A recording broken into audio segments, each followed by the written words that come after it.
povo! Bom dia, boa tarde, boa noite. Estou aqui no Harris State Park, perto da cidade de Brookings, dá uns quase 5 minutos saindo ali da cidade.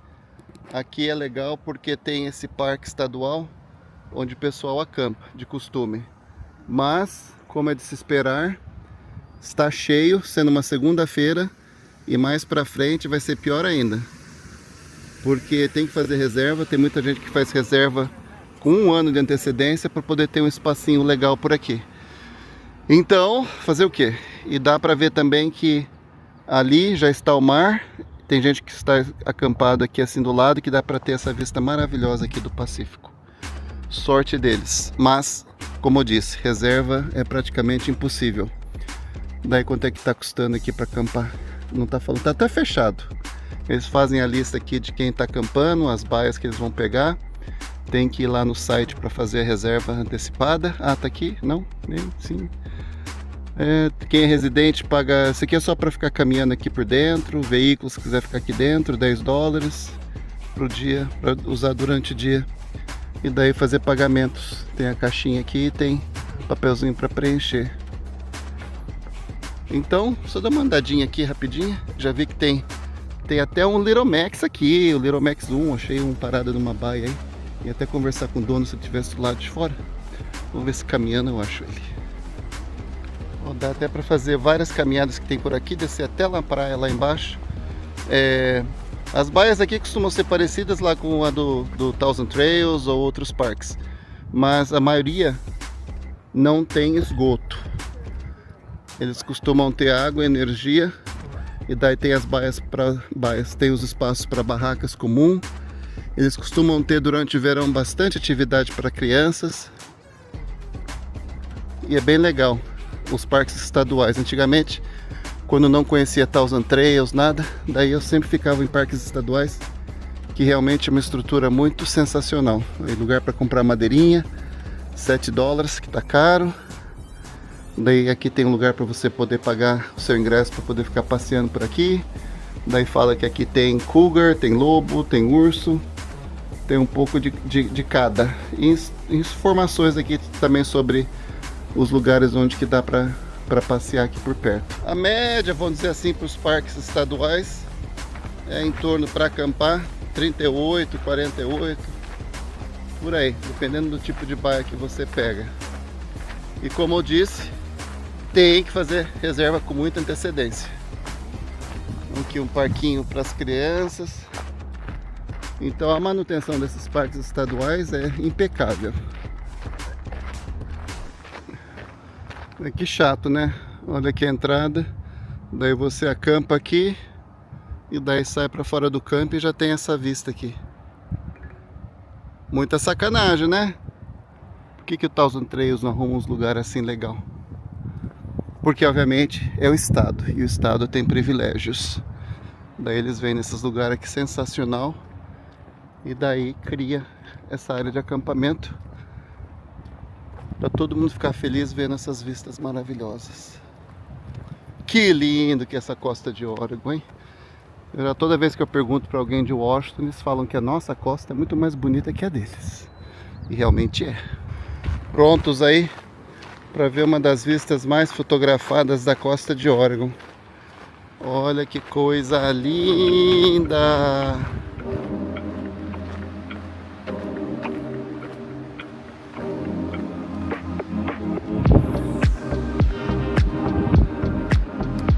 Uau! Que sensacional!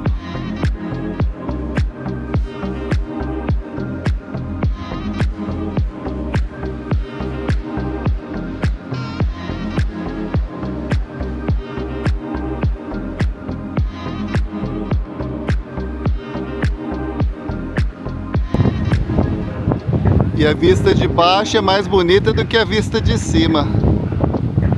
Uau, que lindo isso aqui. Mas Oregon está sendo Oregon. Chegou aqui embaixo já um vento frio. Mas ali perto das pedras, quando tá maré baixa, você costuma ver a vida marítima que tem ali. Estrelas do mar. Não consigo falar o nome. Amenómenes, sei lá. É uma planta diferenciada aí. E aqui costuma ter essas pedras, costuma ter uma acumulação de pássaros que na época de desova eles estão lá botando seus ovinhos e criando seus filhotinhos. Mas quanta pedra!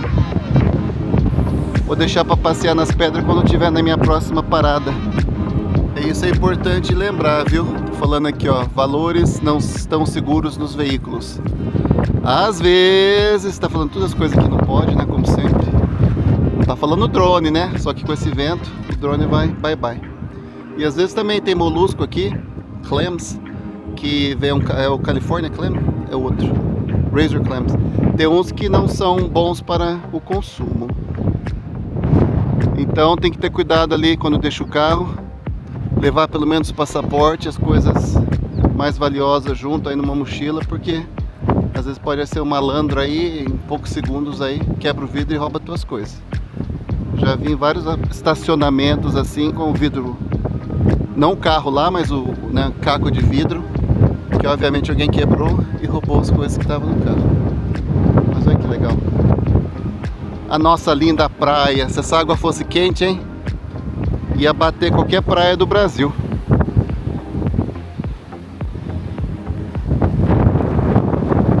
Se não o mais, ou um dos pontos mais bonitos e principais aqui dessa área. O Natural Bridges, ou a ponte natural.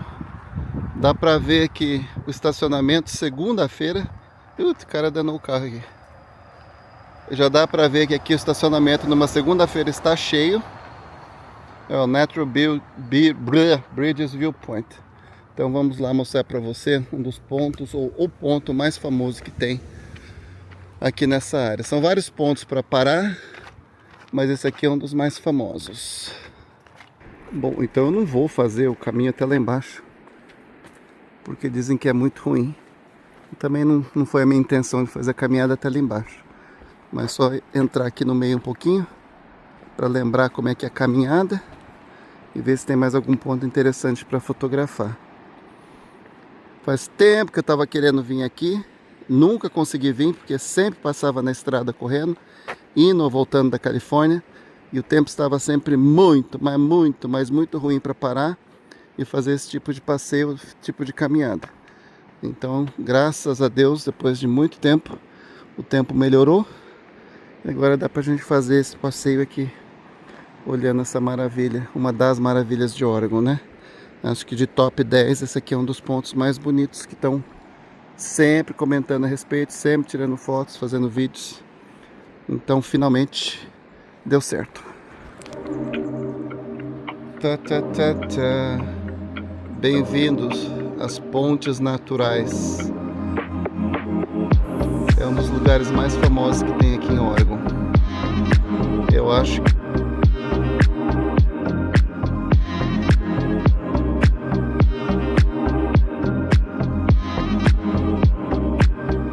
para me tirar daqui. Então acho que a minha parada lá para minha descida para ponte natural vai ficar só por aqui mesmo. E já valeu. Ali de cima já deu para ver bacana como é que é. Mas também não tem um propósito de chegar até lá embaixo, né? Mas bacana. Check! Eu vi nesse lugar que tinha outro viajante que por acaso passou aqui, convidado por um brasileiro, e já como estou acampando perto, então eu decidi dar uma paradinha aqui para conhecer.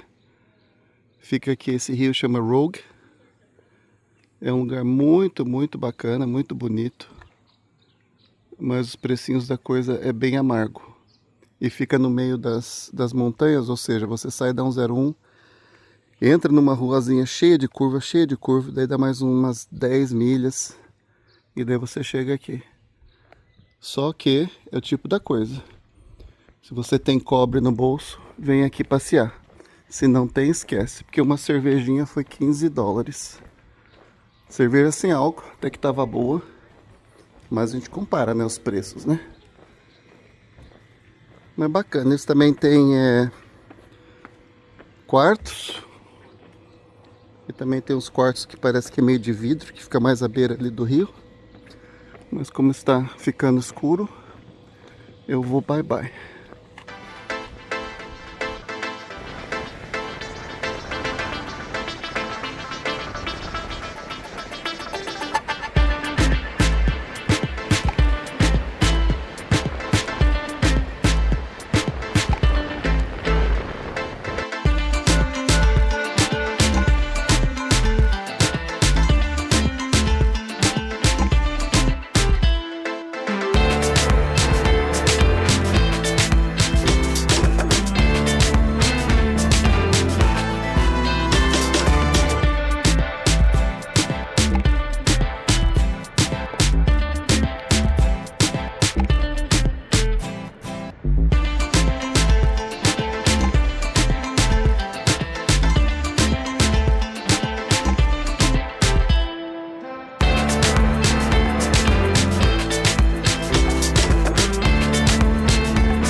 Bibliotecas.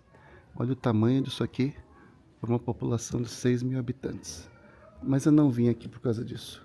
Eu vim aqui por causa deste momento histórico da Segunda Guerra Mundial.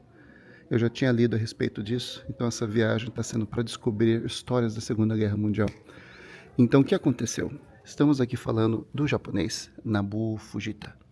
Ele veio com esse submarino, a equipe dele, né? Esse aqui parece que tem 20 submarinos nessa classe que chamou I-25, que o Japão tinha durante a Segunda Guerra Mundial.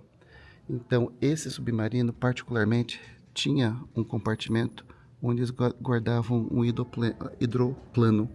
Eles ficavam armazenados numa área seca e daí na hora que precisava lançar o avião, daí eles tiravam e montavam rapidamente e nessa catapulta, daí mandava o avião embora. Então, o que aconteceu? Ele tinha umas bombas incendiárias dentro desse avião. E daí ele voou aqui na costa do Oregon, aqui em Brookings mesmo. Ele foi adentro a floresta e soltou essas bombas incendiárias.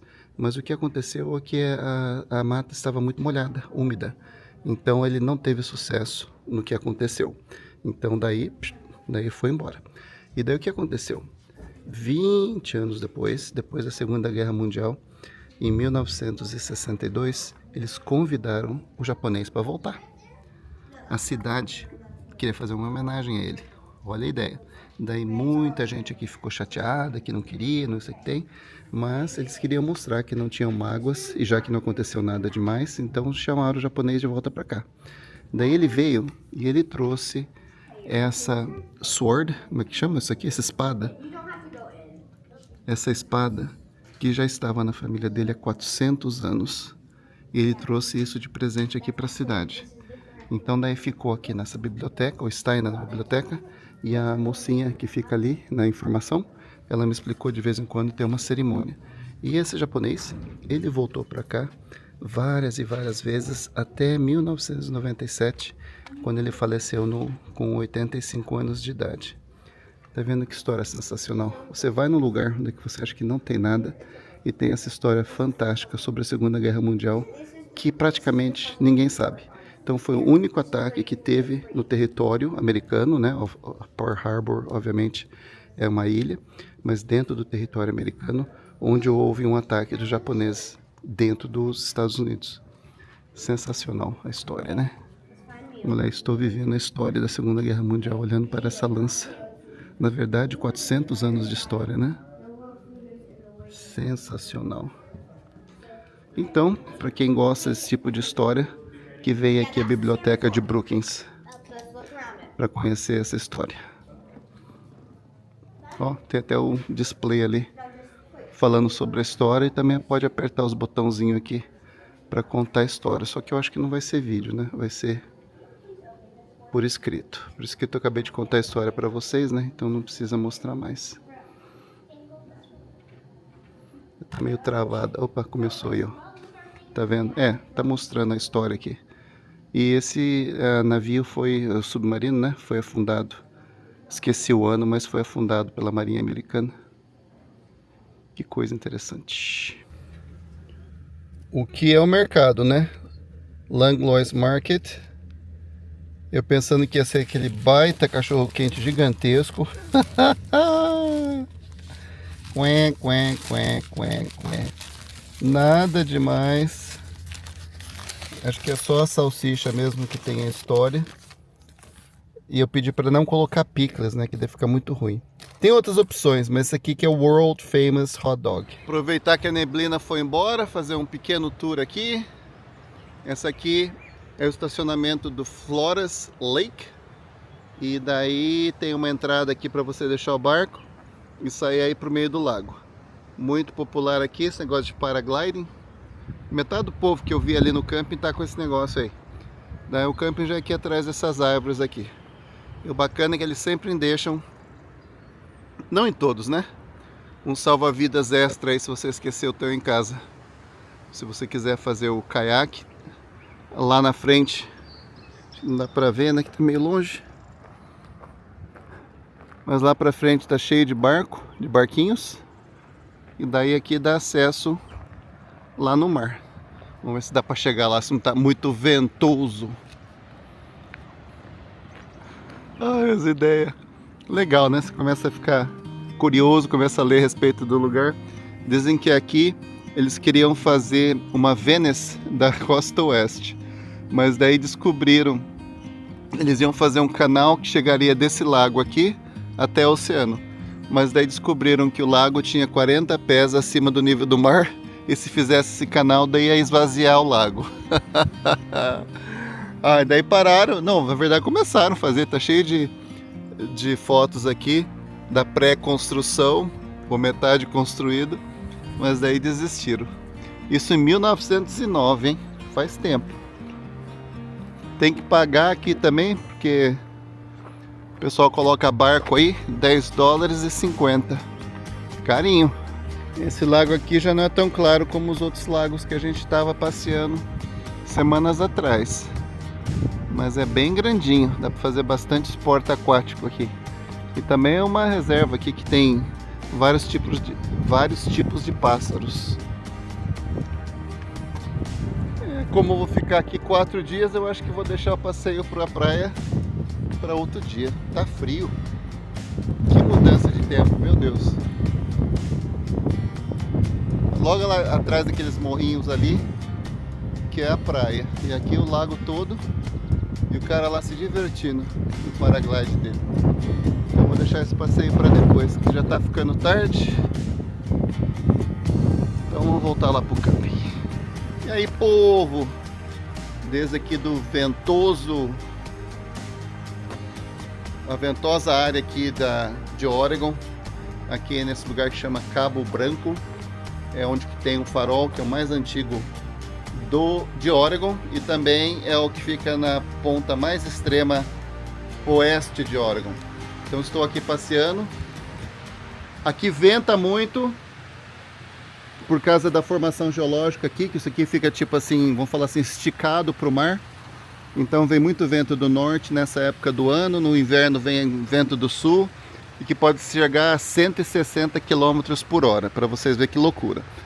Mas aqui eu gostaria de mostrar, só para ter uma ideia, num parque estadual, quanto que está custando hoje em dia. Pode variar um pouquinho, mas não muito. Tá falando aqui, ó, o que seria mais interessante para mim, né, que é o Furro Cup, que é água, energia e esgoto. Para quem é residente, $58 por dia. E para quem não é residente, 72. E para quem não tem, como falar assim, estrutura nenhuma, né? Você pode também pegar uma das cabines de um chalés, que está 113 para não residente. E daí também tem, para quem vem a pé ou de bicicleta, tem a área de camping para barraca, que é $8 ou $10 para não residente. Então essa daí vamos dizer que é uma média mais ou menos dos campings por aqui. E a vantagem de um camping estadual, esse fim de semana é para ser o primeiro fim de semana mais, como é que fala, mais ocupado, mais cheio do ano, porque é um feriado. né, que tem agora na segunda-feira, Memorial Day. E então fica sempre tudo bem cheio, principalmente parques estaduais. Então lá na estrada, já na 101, antes de virar para cá, já estava falando que o camping estava cheio. Tá vazio aqui, obviamente, porque hoje é sexta-feira e daí o pessoal sai do serviço e daí começa a vir para cá. Mas com certeza já deve estar, né, tudo ocupado até hoje à noite. Depois eu vou lá no farol e vamos lá visitar um pouco. Esse farol nunca vim, então vamos lá ver como é que é. Meu santinho, quem que teve a ideia de fazer um ponto turístico aqui? Ai. Mas faz parte do passeio, né? Isso é neblina. Se tivesse um sol ia ser um pouquinho melhor. Olha a neblina descendo ali, passando de um lado para o outro do Pacífico aqui. Então ali em cima se vê o Cabo Branco, né? Que aqui, ali tá nem sei se dá pra ver, né? Por causa da neblina, né? Por causa da neblina. Mas tem ali o farol e foi dado o nome de Cabo Branco porque a hora que os portugueses, os espanhóis chegaram aqui, viram essas falésias aí esbranquiçadas e daí chamaram de Cabo Branco. Tem aqui essa pedra também que é famosa, que se chama Agulha, e é um vento miserável. Tem também, tem que descer, mas a mulher da biblioteca falou pra mim que é muito perigoso as marés, muito perigoso e traiçoeiro. Tá vendo como você fala com as pessoas locais, elas te falam as coisas que outros lugares não falam. Então ela falou que tenha muito cuidado se for descer, porque tem mais pra lá, tem um rio, né, que sai assim das montanhas e cai no mar. Mas também é muito difícil de ver porque fica tipo assim numa curva. Então vai ficar para outra geração para conhecer isso também. Então daí que mais tem aqui? Então essa aqui é também o farol mais antigo de Oregon. Foi aí, a primeira vez que acenderam as luzes foi em 1870. Então já faz um tempinho. Então são 11 faróis que tem no total. Eu acho que já foi em todos, viu? Esse aqui parece que esse aqui era o último. E assim vou falar de ver, né? Porque a costa é longa, mas eu sempre estou passeando pela costa. Todo lugar que você vai, farol não sei das quantas, farol não sei das quantas. E eu vou até ver. E daí aqui também tem que pagar, né? Pra estacionar, mas eu tenho o passe dos parques do estado. Ó, o cara chegou com o trailer, então o trailer dele capotou. Então tá valendo. E outra coisa também que eu aprendi com os velhinhos, eu perguntei onde que dá pra ver baleia aqui perto. E eles falaram que aqui é um bom lugar pra ver baleia. Então, vou ficar no meu carro aqui quietinho, fugindo desse vento miserável. E daí eu vou ver se aparece uma baleia ali embaixo. Então isso aqui do Cabo Branco. Finalmente dá pra ver uma foto do farol quando tem sol. Então bacana, né? Que seria um lugar legal, aqui tá mostrando, ó, se dá pra ter uma ideia mais ou menos como aqui é o ponto mais oeste aqui de Oregon, que tá aqui, ó, o Cabo Branco. E daí aqui tem uma coisa interessante, que é no caminho subindo ali pro farol, tem essa casa no estilo vitoriano aqui, feito pelo Patrick Hughes e para sua esposa, que ele foi um imigrante irlandês que veio aqui para Oregon e do nada conseguiu criar uma fortuna na indústria de laticínio. E hoje essa casa é tombada, um patrimônio histórico, e fica aberta para visitação. Casa construída em 1898, para vocês verem, né, que isso aqui foi muito tempo atrás. Mas a casa está fechada para visitação no momento. Diz que fica aberta de maio, acho que está falando em algum lugar aí que eu li, de maio a setembro. Mas agora está fechada. Fazer o quê? Paciência. Então esse foi o último passeio que tem aqui nessa região, que fica perto do camping. Daí amanhã a gente vai para a cidade de Bandon para conhecer a cidade e passear por lá também, que tem muita área bonita para conhecer. Então vamos embora. Bem-vindos a Bandon, aqui na costa de Oregon, mais ao sul. Um dos lugares que é muito fotografados e obviamente o vento está aqui também. E é um lugar onde é que é conhecido aqui a capital do cranberry. Vocês conhecem uma frutinha que chama cranberry. Tem um centro histórico muito legal. População mais ou menos de 3.500 pessoas, então não é uma cidade grande, mas é um ponto muito pitoresco e fotografado por muitos, por causa dessa vista que tem aqui. Olha que lindo que é isso aqui. Então a atração daqui é caminhar ali na praia, tirar foto dessas pedras. Obviamente, se o vento der uma amenizada, daí ajuda pra gente passear ali por baixo. Mas é um lugar muito bonito. E infelizmente também, né, capaz até que esteja na placa aqui falando que não pode voar drone, ó, obviamente, agora que estou vendo aqui. Porque tem muitas árvores ali. Tem muitas árvores aqui, aves aqui nessas pedras. Então é um centro de reprodução. Então não pode voar drone, infelizmente. E um passarinho que eu nunca vi aqui em Oregon, tem muito lá na Islândia, é esse puffin. Mas tem época certa quando eles estão por aqui. Vamos ver, quem sabe seja a época e eles estejam ali. Olha ele aí. Engraçado, eu nunca vim aqui, mas eu já vi uma estátua idêntica a essa em outra praia. Agora tem que lembrar qual que é. Olha os detalhes, tudo feito aí de borracha, plástico, pente, cabo de faca, sapato. Só de lixo orgânico que deviam... Só de lixo, né? Que deviam ter achado por aí. Pô, mas legal, hein? Até pente tem, olha que legal. Então vamos chegar ali. O problema é o vento, né? Que sempre atrapalha.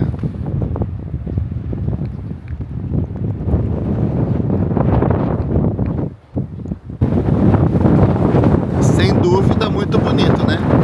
Se não fosse esse vento, passei menos frio no Alasca com menos 30 do que agora. O que mata aqui realmente é, infelizmente, o vento. Porque se não tivesse ventando, pelo amor de Deus, esse lugar aqui seria uma maravilha. Mas tem, olha lá, criança pulando lá dentro da água. Mas tem louco pra tudo, né? E as crianças aqui, que é engraçado, a primeira vez que eu cheguei, eu falei, pô, que marzão, era verãozão, era calor. E o bobo aqui ergueu a barra das calças e pulou na água. Assim que eu coloquei o pé na água, ficou azul. Tão frio que tava essa água. Pô, mas realmente sensacional o lugar. São Pedro ajudasse um pouco com esse vento chato, seria muito bacana ficar aqui bastante tempo, contemplando. Tem cadeirinhas ali, ó, que você pode sentar e ficar vendo o mar, vendo as águias. Pena que não pode drone, né? Mas é uma área de reprodução, então não pode atrapalhar os passarinhos aqui. Ó, se dá uma paradinha do vento, você fica até com calor. Mas assim que bate o vento, ai ai ai. E legal, bonita coloração ali. Tem o verde que depois vai um pouquinho mais pra frente, daí fica azul. Lindo, lindo, lindo lugar. Pois é, está apresentado a vocês aí a cidade de Bandon, uma das praias mais fotografadas aqui na costa de Oregon. Loja ali atrás, uma tentação, tudo quanto é tipo de chocolate. Tem até fudge de queijo, nunca ouvi falar, mas tem. Mas tudo com açúcar. E daí tem uma seçãozinha ali sem açúcar, mas a maioria das coisas tudo sem graça. Então pulei. Quem sabe eu acho minha sobremesa andando por aqui. Pois sempre visitem o centro de visitas também. Tem bastante informação ali. E eu lembro que há uns anos atrás a gente ia no supermercado e daí tinha um queijo Bandon.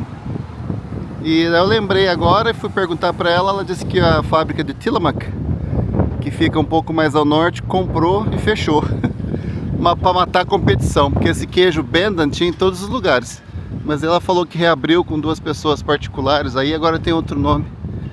Mas ó, visitem o centro de visitas. Peguei mapas, informações, mas ela disse que tem um negócio na segunda-feira e não vai dar porque eu já não vou estar mais aqui, né? E para confirmar, perguntei para a senhora, né, que estava aí.